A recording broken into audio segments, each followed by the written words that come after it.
Assalamualaikum warahmatullahi wabarakatuh. Ketemu lagi di podcast Aunty di Story. Nah, kali ini saya akan melanjutkan part 3 dari kisah Sewu Dino. Selamat mendengarkan.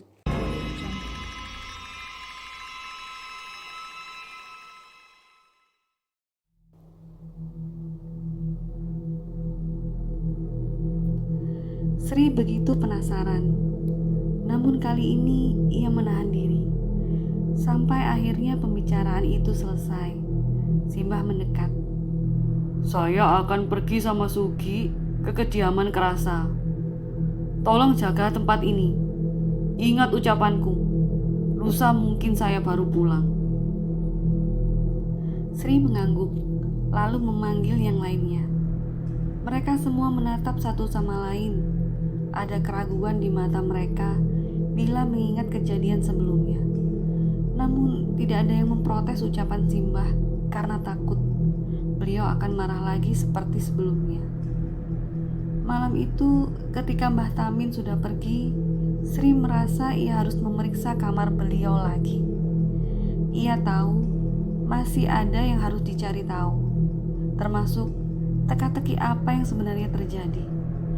Mungkinkah keluarga Kerasa tidak tahu menahu perbuatan orang tua ini? Sejenak, Sri menguatkan diri lalu masuk.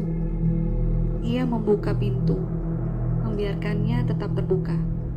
Sementara ia mulai mencari di mana ia terakhir kali memeriksa benda keramat itu. Anehnya, ia tidak menemukannya. Dicari dimanapun, Sri tidak menemukannya. Apakah Simbah membawanya? Sri terdiam, berpikir sampai sesuatu melintas.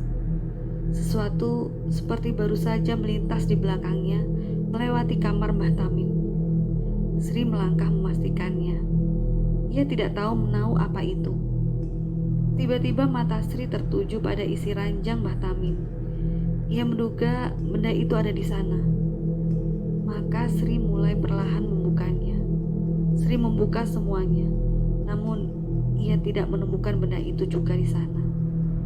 Manakala Sri masih berusaha mencari, terdengar suara pintu ditutup dari belakang. Sri terhenyak sejenak sebelum berbalik melihatnya. Sri terdiam melihat Della menatapnya dengan senyuman menyeringai.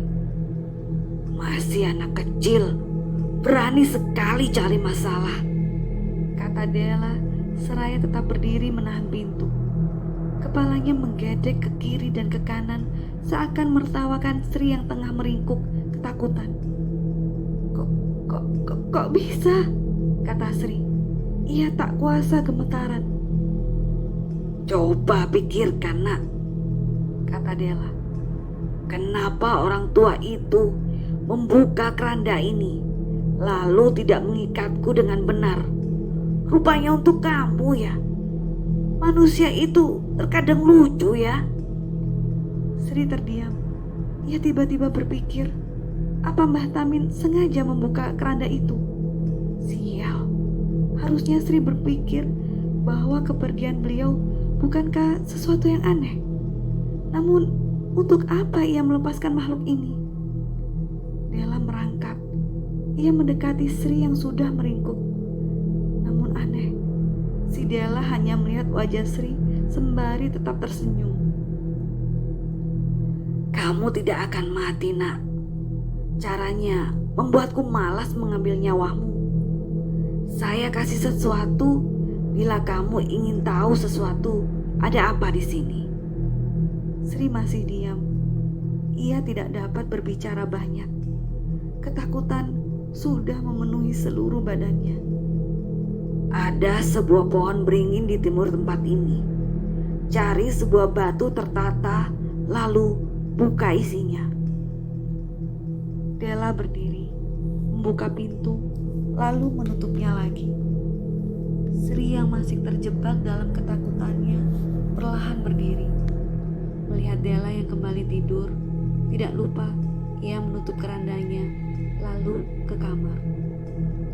Pagi itu seperti biasanya, Dini dan Erna sudah sibuk dengan kegiatannya sendiri. Sementara Sri, ia pamit untuk menghabiskan waktu di kamar. Sri mengaku badannya tidak enak. Namun yang sebenarnya terjadi, Sri melangkah pergi menuju tempat yang ia dengar dari sosok yang ia temui semalam. Menelusuri jalan dengan kabut masih tebal, kiri kanan, pohon tumbuh tinggi dengan semak belukar di setiap sisinya. Setiap langkah kaki Sri terdengar gemerasak dedaunan yang berserakan dengan aroma tanah yang masih tercium sengat. Sri terus berjalan ke timur sampai melihat pohon itu dari jauh. Pohon itu tumbuh sendiri di antara semak belukar di sekitarnya. Ada tanah lapang yang terbuka, seakan pohon itu dibiarkan menyendiri, begitu kelam, begitu menenggelamkan. Anehnya, Sri justru mendekatinya, seakan hatinya menuntun memanggil namanya. Ia harus melakukannya. Meski cahaya matahari sudah terang benderang, namun di bawah pohon ini seakan cahaya itu tidak bisa menyentuhnya. Kehitaman dari rimbunnya dedaunan pohon beringin ini menciutkan nyali siapapun yang ada di sekelilingnya. Sri menelusuri pohon besar itu sampai ia menemukannya. Sri menemukan sebuah kuburan dengan batu nisan bertuliskan sebuah nama yang familiar. Della Atmojo. Butuh waktu untuk memproses informasi itu. Namun, Sri mencoba menolak pikiran itu. Della sudah meninggalkah? Batin Sri terguncang. Ia kini tersesat dalam pola pikirannya sendiri. Entah apa yang Sri pikirkan. Ia langsung menggali tanah keras itu dengan jemarinya. Manakala tanah itu mulai menyakiti jari jemarinya, Sri mencari bebatuan untuk terus membongkar kuburan itu. Ia merasa ada yang salah dengan kuburan ini, termasuk ukurannya yang tidak terlalu besar. Benar saja, apa yang Sri lakukan tidak sia-sia. Ia sampai di sebuah kotak kayu yang terbuat dari jati. Sri mengeluarkan dari sana, membongkar penutup kotaknya. Di sana dia menemukan sebuah boneka pasak jagor seperti yang pernah Sri lihat. Hanya saja boneka yang ini dililit rambut hitam. Sri memeriksanya.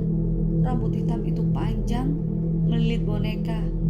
Tepat ketika akan membukanya, tiba-tiba terdengar suara tawa cekikikan yang membuat Sri terdiam sejenak, memperhatikan sekitar. Tidak ada siapapun di sana. Detik itu juga Sri meninggalkan tempat itu, membawa benda itu. Ia menyembunyikan benda itu di almarinya, lalu melanjutkan tugasnya hari itu. Erna dan Dini tidak ada yang curiga karena ia melihat Sri keluar dari kamar. Mereka membersihkan sekitaran rumah, menyelesaikan tugas mereka sebelum malam datang. Mbah Tamin belum akan pulang hari ini. Malam sudah datang. Sri ada di dapur. Ia baru saja melihat Dini mengambil air. Malam ini tugasnya membasuh Della di kamar, sedangkan Sri memasak untuk esok hari. Erna ada di dalam kamar sendirian. Ketika tugas Sri selesai, ia berniat pergi ke kamar. Firasatnya tiba-tiba buruk saat ia menuju ke kamar. Sri berhenti sejenak, melihat Dini yang membilas Della. Ia melihatnya membilas tubuh anak malang itu dengan telaten. Kemudian ia lanjut ke kamarnya. Di sana, Sri tercekat melihat Erna memegang boneka itu. Tangannya tengah melepas rambut hitam itu. Saat Erna sudah melepaskan rambut yang melilit boneka, tiba-tiba terdengar suara Dini berteriak yang spontan mengejutkan Sri dan Erna. Mereka segera melihat apa yang terjadi. Belum sampai ke kamar Della, tiba-tiba sesosok merangkak keluar, menatap Sri dengan senyuman menyeringai. "Della!" Pekik Sri dan Erna berbarengan. Sosok Della melihat mereka sejenak sebelum memuntahkan sesuatu di depan Sri dan Erna. "Telinga yang terpotong," kata Sri tidak percaya. Ia melihat Dini menangis di kamar, memegang salah satu daun telinganya. Sosok Della kemudian pergi keluar. Sebelum Della pergi keluar rumah, Sri sepintas melihat di salah satu kaki Della masih ada satu ikatan tali hitam. Apa yang membuat Della bisa lepas dari ikatan itu? Dini masih menangis, sementara Erna cuma bisa diam tidak mengerti. Kini mereka menatap hutan gelap itu dari sana. Mereka harus bertanggung jawab mencari Della di tengah hutan ini, atau orang tua itu akan membunuh mereka bertiga saat ia kembali esok hari. Sri melangkah masuk ke dalam kamar, di mana ia melihat Dini masih menangis menutupi salah satu daun telinganya. Ia hanya terduduk. "Din," tanya Sri, yang hanya dijawab tangisan penuh ketakutan. Sri mendekat, melihat lebih jelas apa yang terjadi. Di sana ia melihatnya. Telinga Dini benar-benar tampak robek dengan darah segar masih mengalir. Dini kehilangan satu daun telinganya.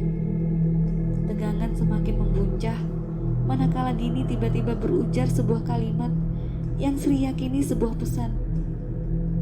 Sisa waktu 1000 hari anak ini hanya tinggal menunggu bara api padam, atau kiasan hitungan Jawa, yaitu waktu.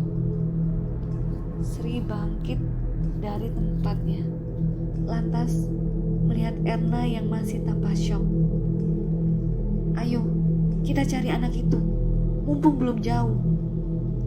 Erna yang mendengar itu lantas langsung sadar dengan lamunannya. "Apa? Cari anak itu? Malam petang seperti ini? Gila ya kamu?" Sri yang mendengar itu mendekati Erna. "Kamu itu masih belum paham posisi kita ya? Gimana kalau orang itu tahu?" Sebelum Erna menjawab pertanyaannya itu, ia membanting boneka itu, kemudian bertanya dengan nada keras, "Lalu ini punya siapa? Siapa yang punya? Ini punyamu kan?" Sri terdiam. Ia tidak bisa menjawab pertanyaan Erna. Ia tidak tahu menau dan bilang memang karena benda itu semuanya terjadi. Artinya memang dialah penyebab semua ini. Dengan setengah pasrah, Sri berucap, "Tolong jaga Dini, biar aku yang cari anak itu." Sri mengambil satu lampu Petromax yang tergantung di pawon, lantas ikut keluar, menembus kegelapan hutan yang sudah memanggil sedari tadi. Baru saja keluar, Sri bisa merasakan hembusan angin dingin yang langsung menusuk tulang. Berbekal lampu Petromax di tangan, Sri berlari entah kemana, mengikuti jalan setapak, berharap ia masih bisa mengejar Della yang bisa di mana saja. Ia tidak tahu seluk-beluk hutan ini. Sejauh mata memandang, hanya bayangan pohon dan kabut tebal yang Sri seringkali temui. Sisanya hanya suara gemeresak kakinya menembus semak belukar yang terkadang menggores kulitnya. Selain itu, hembusan nafas Sri lebih berat karena ketakutan sudah menemaninya semenjak keluar sudah tidak terhitung. Berapa banyak ia melintasi pohon besar, mata Sri awas melihat sekeliling. Sementara tangan dan kakinya meraba apapun yang bisa ia pegang, hanya agar ia tidak terjerembab pada tanah yang tidak rata. Namun, Sri masih belum menemukan tanda keberadaan Della. Bagai mencari jarum dalam tumpukan jerami, mencari Della di tengah kegelapan hutan seperti ini, berjalan dari satu tempat ke tempat lain, rasanya mustahil. Mustahil ia bisa menyisir keseluruhan hutan. Sampai Sri merasa ia tahu di mana keberadaan gadis itu. Semoga itu benar. Sri bisa melihat tempat itu, bahkan dari jauh. Bayangan hitam besar rimbun itu seakan tidak kehilangan kengeriannya sedikit pun. Meski kaki Sri letih menempuh jarak sejauh itu, ia mendekati pohon beringin itu, tempat di mana ia menemukan boneka itu. Terdengar suara langkah kaki Sri yang menembus semak. Kini ia berdiri tepat di bawah pohon itu, melihat Della yang seperti sudah menunggunya. Ia hanya duduk, menggoyangkan kakinya, seakan tahu Sri akan menemukannya. Gerak tubuh Della membuat Sri tidak nyaman. Terkadang ia menggedek kepalanya, seakan tulang lehernya tidak dapat menyangga isi kepalanya. Orang tua itu rupanya tidak bodoh ya, kata Della. Percuma saja. Ternyata aku tetap tidak dapat keluar dari hutan ini. Sri hanya diam. Ia juga bingung harus melakukan apa. Sudah dekat waktunya. Sebentar lagi. Kalimat terakhir Della seperti memberi isyarat tentang sesuatu. Masih belum mengerti? Rambut yang dilepas temanmu. Kamu pikir apa? Rambut Della, kata Sri menebak. Sosok itu mengangguk. Terus mata Sri terbelalak mendengarnya. Kamu pikir saya sengaja menipumu kan? Masih belum mengerti juga. Erna, kata Sri. Seketika itu Della tertawa. Ia tidak pernah melihat suara tertawa semengerikan itu. Sri kembali ke rumah tanpa Della. Kakinya berat memikirkan kemungkinan yang Sri pikirkan dari tadi. Dan saat ia masuk ke rumah, ia bisa melihat genangan darah. Sri mengikuti jejak darah itu yang berakhir di kamar mereka. Di sana ia melihat Dini menutupi wajah Erna dengan kain. Erna meninggal, Sri. Dia muntah darah. Sri bisa melihat wajah Erna. Hidung dan bibirnya bersimbah darah, sama seperti patung yang Erna banting, di mana di bagian kepala si patung hancur. Sekarang ia tahu penyebab sebenarnya santet ini. Sri akhirnya menjelaskan semuanya kepada Dini. Apa yang terjadi kepada Erna, apa yang terjadi kepada Della, apa yang disembunyikan orang tua itu, apa yang tidak dikatakan tentang pekerjaan ini.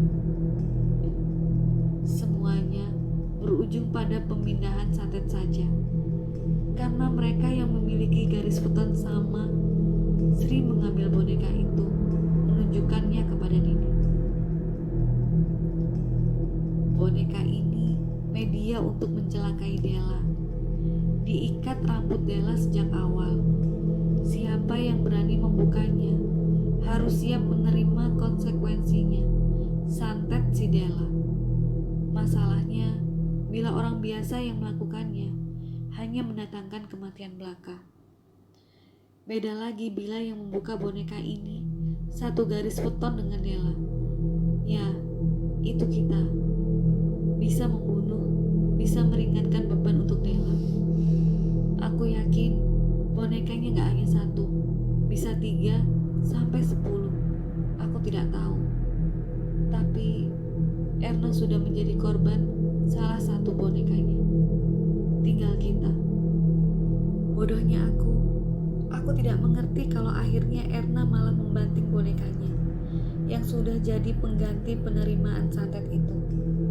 Jadi, bila boneka itu ikut rusak, dia juga akan menuntut balas akibat perbuatannya. Dini yang mendengar itu hanya diam. Wajahnya kebingungan. Malam itu, mereka lalui dengan akhir yang tragis. Keesokan akhirnya, mobil Sugi datang. Sri dan Dini sudah menunggu mereka. Mbah Tamin yang pertama keluar, diikuti Sugi si sopir. Ia menggendong Della di punggungnya, dan tampaknya Mbah Tamin dan Sugi sudah tahu semuanya. Yang tidak diketahui mereka adalah Erna meninggal Melihat hal itu, wajah Mbah Tamin merah padam. Ia tidak berbicara banyak, hanya mengatakan mereka harus membawa Erna pulang. Kematian Erna di luar perkiraan Mbah Tamin. Namun, ketika Sri ingin bertanya lebih jauh tentang ini, Mbah Tamin menatapnya dingin. Tutup saja mulutmu, dasar bayi. Tidak tahu apa-apa. Seenaknya sendiri mengambil resiko. Itu adalah kali terakhir Sri keluar dari hutan itu. Tidak ada percakapan apapun selama di mobil. Mereka menuju kediaman Mbah Krasa. Sri dan Dini duduk di luar rumah. Di dalam, ia bisa melihat Mbah Krasa tampak berbicara serius dengan Mbah Tamin. Entah apa yang mereka bicarakan, namun Sri tidak tahu lagi harus apa. Ia hanya ingin pamit saja. Namun, siapkah dia dengan konsekuensi bila ia memilih pamit? Seperti halnya dirinya, Dini pun sama. Bila pekerjaan dengan gaji besar itu memiliki resiko di luar nalar seperti ini, tidak akan ada orang waras yang mau menerimanya. Setelah menunggu lama, Sri dan Dini dipanggil untuk menghadap Mbah Krasa. Sri dan Dini melengkang masuk. Ia dipersilakan duduk, memandang wanita yang selalu saja membuat Sri merasa segan setiap melihat matanya. Saya ikut sedih mendengar nasib temanmu. Tapi saya sudah menjamin keluarganya akan dapat semua kewajiban yang memang pantas dia dapatkan.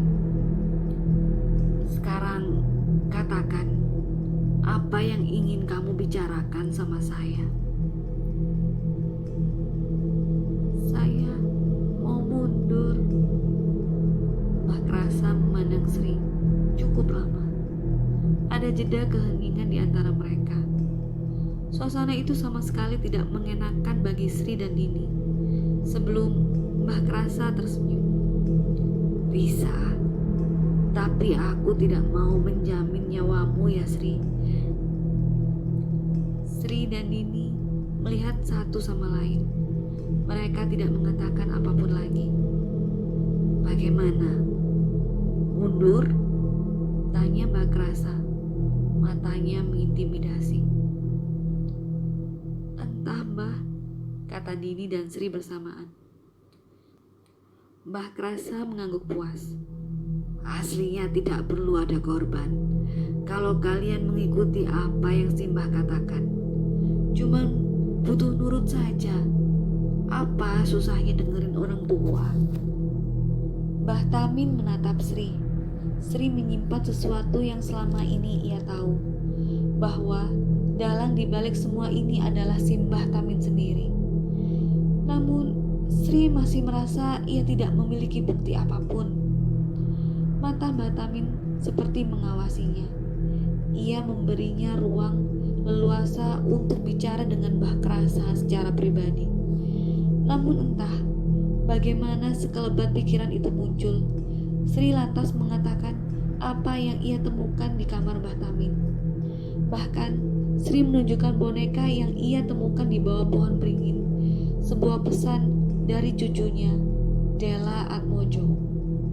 Mendengar itu, Mbah Krasa mengerutkan kening. Mbah Krasa memandang Mbah Tamin yang sedari tadi diam sembari berdiri. Lalu ia tertawa. Cukup membuat Dini dan Sri tersentak. Seakan ucapan Sri hanya omong kosong. Lalu Mbah Krasa mengatakannya.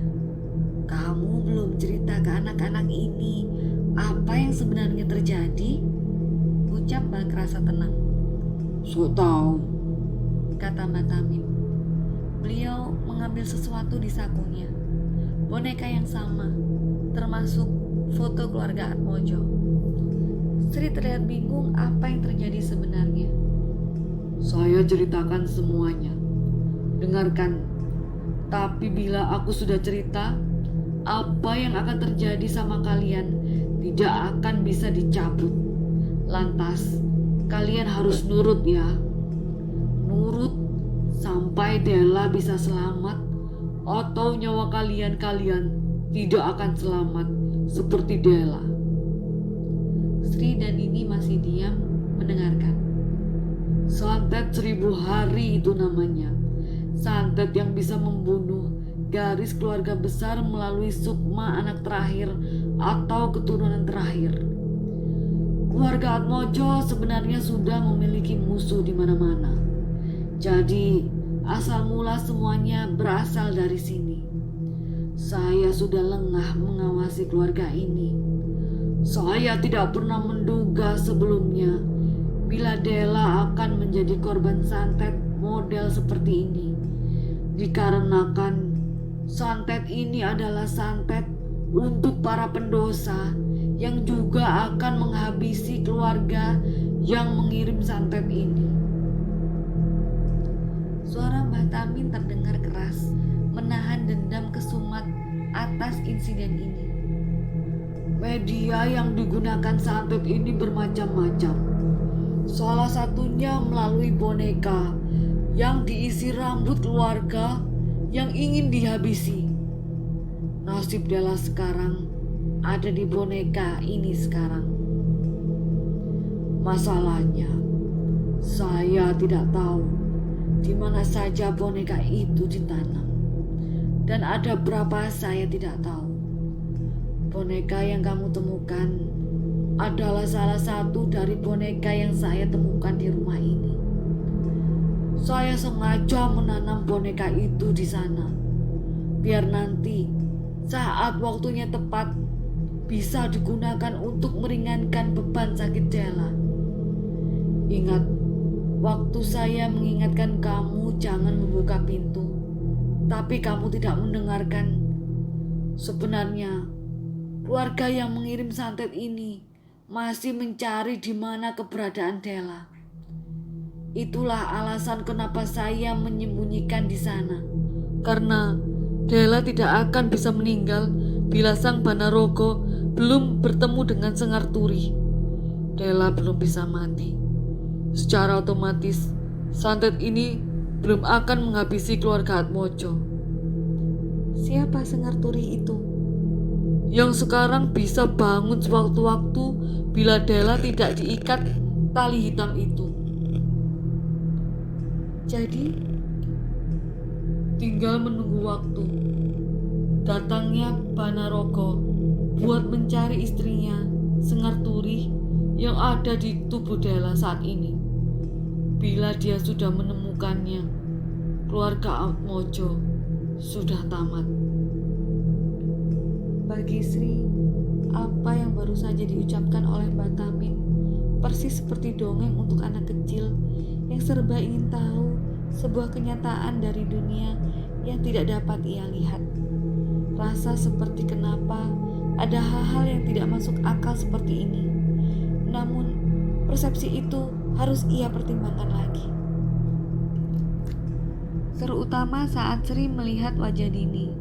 Ia menampilkan ekspresi ketakutan yang tidak pernah ia saksikan sebelumnya. Ibu dari 2 anak. Satu-satunya yang Sri tuakan, meski usia mereka hanya terpaut 2 tahun. Dini memilih menikah muda. Hal itu yang membawanya ke tempat ini. Ke tempat di mana ia harus meninggalkan 2 anaknya, membantu sang suami guna menutup kebutuhan dari buah hati cinta mereka.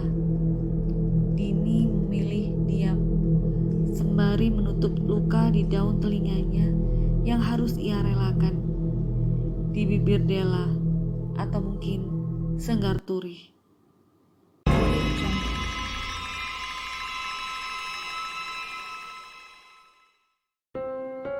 Masih ingin tahu kelanjutannya? Ikutin terus ya di podcast Auntie di Story.